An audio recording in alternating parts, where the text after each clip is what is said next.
Hello and welcome to another video. This time we're returning back to the world of tutorials. In a previous tutorial series I showed you how to do BLE communication between a Pico and ESP32. However, this time we're changing things up by having the Pico W as the peripheral and the ESP32 as the central device. I will show you the setup, the code, and the demo as I always do. I will link the Medium article related to this video in the description, and also the GitHub repo in the description. I also want to thank PCBWay again for the PCBs, as I will be using them in the demo. I'll be sure to link their site in the description as well. Let's get started. Alright guys, let's get started. First, let's take a look at the fritzing diagram here. So, as you can see, here's the Pico and here's the ESP32. Now, you don't have to use this breadboard. In fact, you can just have them connected to the USB cables. So it doesn't matter. You can use any setup you'd like. However, in my case, I'm going to use the PCBs for the setup. Okay, so let's talk about the code next. Now, for the code, we need to use this Pico W ESP32 BLE, which again, I will link in the description. And we're going to use ESP32 central.py for the ESP32 and Pico per.py for the Pico. So I have everything set up here. This code is now ready to go. So we actually need to talk about the code next. Let me just get this out of the way. Let's first talk about the ESP32 central code. So first we have our libraries. Then we open our UUIDs file as we've done in the previous videos. Then we have the LED. We set connected to false.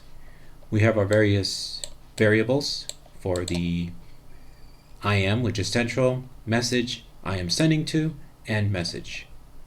Then we have our BLE variables, which we will need. We have our message count.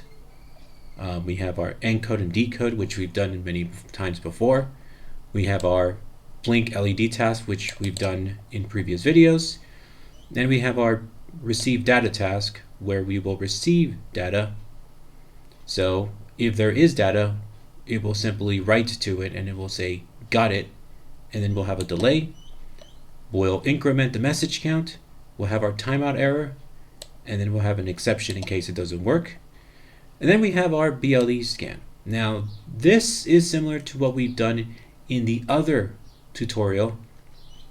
So it's basically scanning for any BLE devices. We're going to use AIO BLE, and of course we have our interval, windows, active, and then of course we print the result, and then if it finds it, it'll connect to it. It'll simply say that it found it. However, for connecting to it, we actually have to use this. We use central mode as we've done before. We wait for the device to scan, and if there is no device, we just continue, and if we find the device, we connect to it. As you can see, we set up a connection, and then we set up a timeout error if there's an issue, and then we have our async with connection, where we have our service UUID that's connected, and then we have our characteristic UUID as we've set up before. We set connected to true. We have our timeout error, and then of course this simply means that it timed out. We have our exception, and then we have our tasks, which are receive data task and blink LED task. We gather the tasks, we set connected to false, and then we disconnect when we're done. Then we break, and then we run central mode. So that'll be it for this code. For the Pico, it's pretty much just like we did last time. We have our libraries, we have our LED, we connected to false, we have our files, we set our BLE variables, we have our message count, our encode and decode, blink LED task just like on the other time. We have our send data task, only this time we are going to send data by having our message, the message count, we increment it, then we'll print it to make sure it works. We will encode the message. We will write to it this time because I had an issue when I was trying to do it the other way.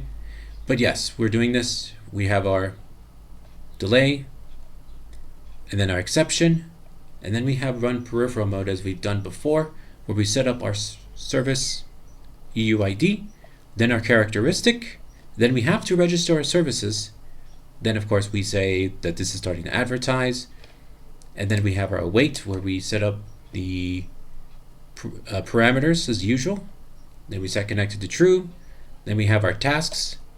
Then we gather our tasks as we've done before, and then we disconnect when we're done. Then we break, and then of course we have to run peripheral mode as usual. So that's it for this code setup. Let's get started with the demo right away. Alright guys, let's get to the demo. And I do want to apologize because I forgot to explain that for AIO BLE, it's not installed by default, so you'll have to install it yourself. So what I did was I went to the lib, then I created AIO BLE, and I added the files inside the AIO BLE directory. But otherwise, that's the only setup you have to do.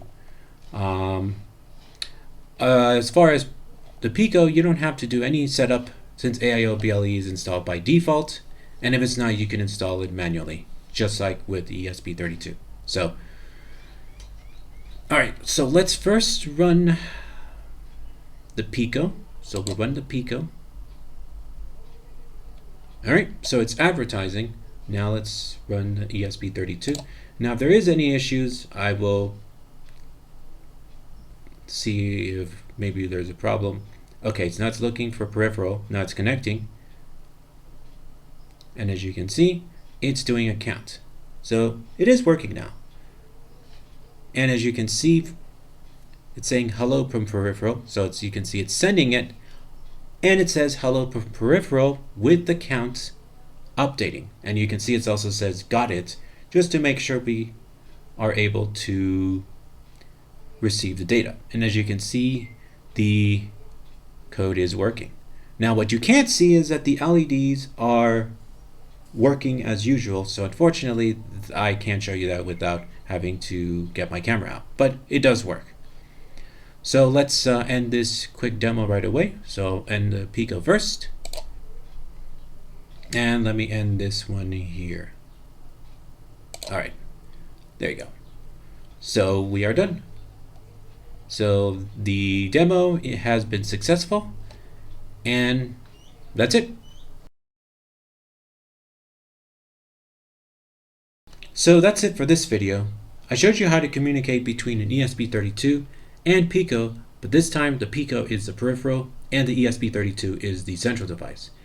In the next part, we will do bidirectional communication as usual, then potentiometer control, and finally button control. I will create a playlist for this series, so stay tuned for future tutorials. See you next time.